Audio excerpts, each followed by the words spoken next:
The Mongol Empire, the largest contiguous land empire in history, ruled for less than 80 years, but how did it fall apart so quickly? It all started when a man named Genghis Khan united the nomadic tribes of Mongolia under one banner. After defeating his enemies and establishing the Great Khanate, he set his sights on building an empire. Genghis and his successors conquered lots of land, but they didn't have the resources to hold it all. So instead of a sprawling empire, they chose quality over quantity, focusing on ruling a smaller area with more stability. But eventually, the empire's lack of cohesion would be its undoing. Here's why. The Mongol Empire was a collection of different groups, with different cultures and languages brought together by force. The ruling class was mostly made up of Mongols, but as they gained more land, they had to integrate other people into their army and administration. This led to the creation of a military aristocracy based on loyalty to the throne rather than blood ties. And while this worked for a while, the lack of a strong central authority meant that once the empire started to crumble,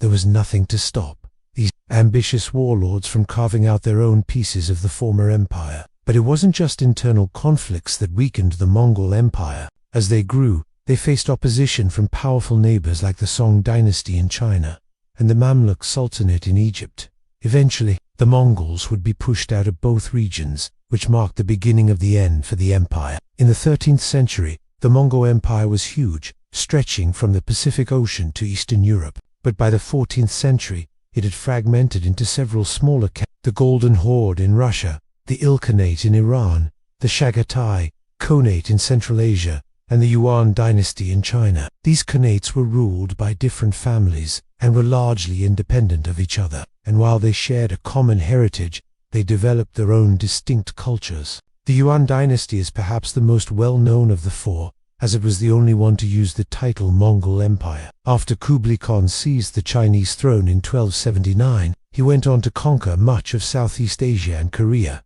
Under his grandson, the empire reached its greatest extent, but internal conflicts and the lack of a strong central authority once again spelled the end for the dynasty. Today, the ruins of the Mongol Empire can be found scattered across Asia and Europe, but their legacy lives on in the languages, customs and art of the many cultures they once ruled. That's 1 minute. See you next time.